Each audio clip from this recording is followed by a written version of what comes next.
안녕하세요 여러분, 성공합시다. 오늘은 말세를 읽는 방법에 대해서 이야기를 할 건데요. 데살로니가 2장은 종말과 재림에 대해서 이야기하고 있어요. 우리가 재림의 날이 내 인생 최고의 날이라는 인식을 가지고 살 때 우리는 이 땅에서 정말 제대로 된 복된 삶을 살 수 있어요. 왜냐하면 방향과 목적지가 분명해야지만 바른 길을 갈 수 있으니까요. 그러기 위해서는 재림과 종말에 대한 정확한 지식을 가지고 있어야 되겠죠? 자, 이제 본문에 들어가서 한번 살펴보도록 할게요. 형제들아, 우리가 너희에게 구하는 것은 우리 주 예수 그리스도의 강림하신가, 우리가 그 앞에 모임에 관하여 영어로나 또는 말로나 또는 우리에게 받았다 하는 편지로나 주의 날이 이르렀다고 해서 쉽게 마음이 흔들리거나 두려워하거나 하지 말아야 한다는 것이라. 자, 1장에서는 교회를 핍박하는 사람들이 있다는 것을 보았어요. 근데 2장에서는 거짓 선생들에 대해서 말하고 있어요. 그들은요, 주님이 벌써 오셨다고 주장했어요. 여러분, 데살로니가 전서에 보면 성도들이 막 걱정하잖아요. 재림이 자꾸 늦어지니까 주님의 재림 전에 자기들이 죽으면 혹시나 재림의 영광에 들어가지 못할까봐, 불이익을 당할까봐 걱정했잖아요. 그런 배경에서 거짓 선생들이 이미 주님이 왔다 라고 말하는 거예요. 방법은 세 가지예요.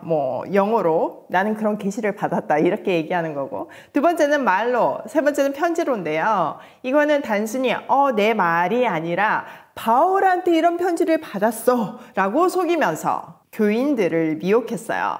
사실 이때뿐만 아니라 지금도 미혹하는 사람들이 항상 있죠. 그때 우리가 분별할 수 있는 기준은 딱 하나예요. 성경이에요. 그러니까 우리가 그 기준인 성경을 아는 것이 얼마나 중요한지 다시 한번 생각이 들죠. 사실 말씀을 안다는 것은요, 우리의 인생의 방향을 잃어버리냐 아니냐, 그런 중요한 기준점이에요. 그렇기 때문에 우리는 매일매일 말씀 앞에서 그 길을 체크해 보아야 해요.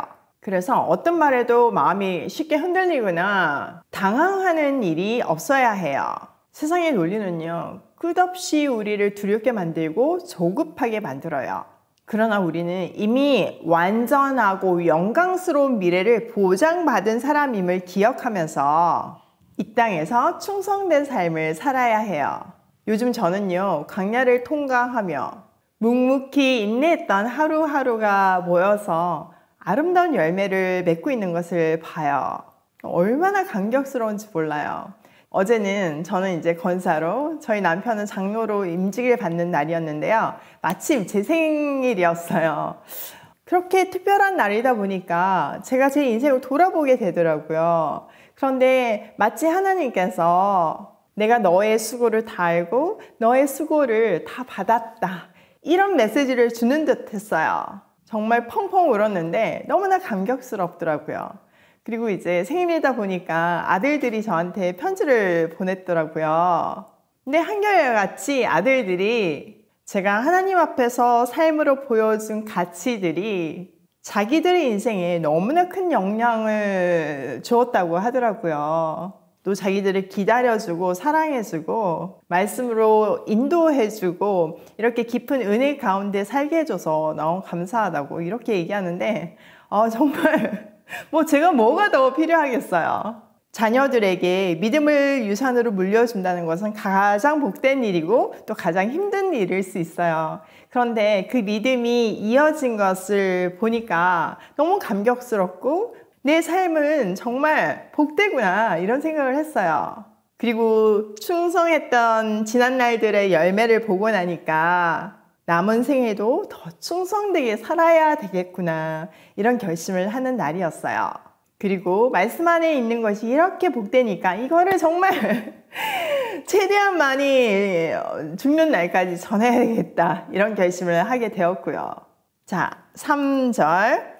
누가 어떻게 하여도 너희가 미혹되지 말라. 먼저 배교하는 일이 있고 저 불법의 사람 곧 멸망의 아들이 나타나기 전에는 그날이 이르지 아니하리니 그는 대적하는 자라 신이라 불리는 모든 것과 숭배함을 받는 것에 대항하여 그 위에 자기를 높이고 하나님의 성전에 앉아 자기를 하나님이라고 내세우느니라. 자, 재림 전에 일어날 일이 기록되고 있어요. 첫 번째, 배교하는 일이 일어난대요. 두 번째, 멸망의 사람이 등장한대요. 자, 배교는요, 불신하고는 달라요. 불신은 믿지 않는 거지만 배교는 믿음을 포기하는 거죠. 또 더 나아가 하나님을 대적하고 하나님의 뜻을 거스르는 거예요. 우리 주위에도 보면 신앙생활에 대한 상처나 또 세상의 바쁨에 휩쓸려서 교회를 뜨문뜨문 나오기 시작하다가 급기야 안 나오다가 마침내 점점 교회를 적극적으로 위협하는 사람들을 볼 수 있어요. 재림 전에는 이런 사람들이 한두 명 일어나는 것이 아니라 아주 조직적으로 대거 일어난다고 얘기하고 있죠. 이런 대대적인 배교에는 선동하는 불법의 사람이 있어요. 그 불법의 사람의 특징은 그 이름에서 알 수 있듯이 법을 어기는 사람이에요. 여기서 법은 하나님의 법뿐만 아니라 일반법, 세상법도 다 포함되어 있어요. 지금도 보면 점점 세대가 자기 중심적으로 흘러가고 있죠. 그러면서 질서가 무너지고 권위가 사라지면서 나한테 유익한가, 내가 편한가, 여기에만 집중되어 있어요. 그러니까 말씀이 기준이 아니라 내가 기준인 그런 시대가 오고 있죠. 이럴 때 불법의 사람이 일어나서 그런 무드를 선동해서 가치, 일반 상식, 사회 질서, 양심, 심지어는 하나님 말씀조차 무시하고 조롱하게 돼요. 이런 분위기가 점점점 고조돼서 불법의 사람들이 대거 조직적으로 세력을 이룰 때가 재림의 때라는 말이에요. 우리가 살아가는 이 시대도 자유, 인권, 평등이라는 이름으로 얼마나 많은 기준과 법들이 무너지고 있나요? 이런 일들은요, 가랑비에 옷 젖듯이 서서히 우리 삶에 스며들다가 마침내는 어디가 진짜인지 방향을 잃어버리게 해요.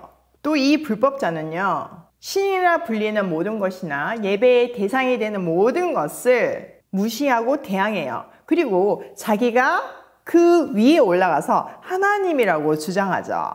역사 속에도 보면요, 이런 역할을 했던 사람들이 있어요. 로마의 황제들이나 안티오쿠스 에피파네스나 디투스나, 또 최근 인물 중에는 무솔리니나 히틀러 같은 사람들이 있죠.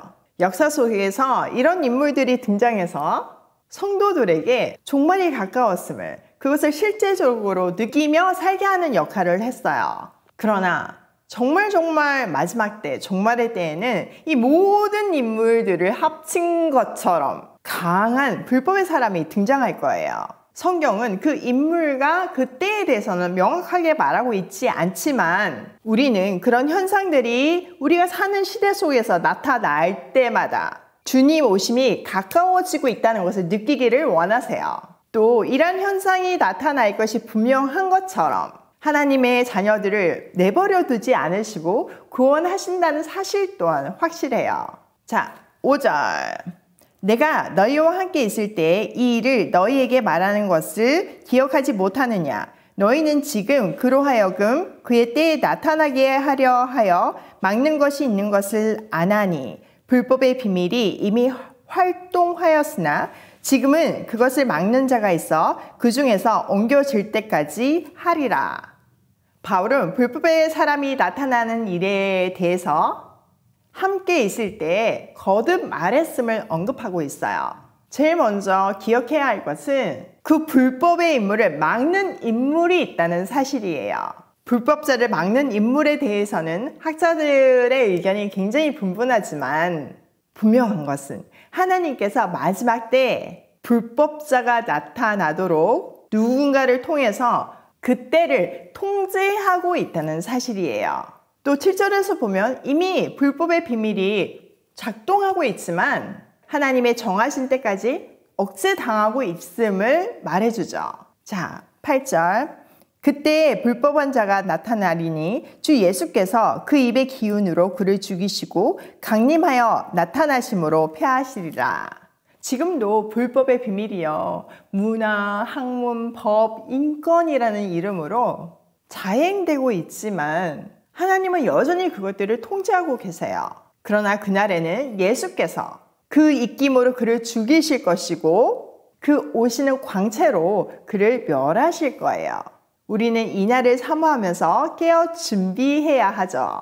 자, 9절. 악한 자의 나타남은 사탄의 활동을 따라 모든 능력과 표적과 거짓 기적과 불의와 모든 속임으로 멸망하는 자들에게 있으리니 이는 그들이 진리의 사랑을 받지 아니하여 구원함을 받지 못함이라. 이러므로 하나님이 미혹의 역사를 그들에게 보내사 거짓 것을 믿게 하심은 진리를 믿지 않고 불의를 좋아하는 모든 자들로 하여금 심판을 받게 하려 하심이라. 불법자의 나타남은 사탄의 활동에 따른 거래요. 온갖 능력과 표징과 거짓 이적으로 사람들을 현혹시킬 거래요. 자, 능력, 표징, 이적. 이거 뭐예요? 예수님을 증거하는 것들이에요. 그런데 그런 것들로 가장을 해서 완전히 다르고 우리가 분명히 알아보는 그런 악한 것들로가 아니라 그런 이적과 표적과 예수님을 나타나는 그런 복음적인 것을 가장해서 사람들을 속이고 넘어뜨린다는 거예요.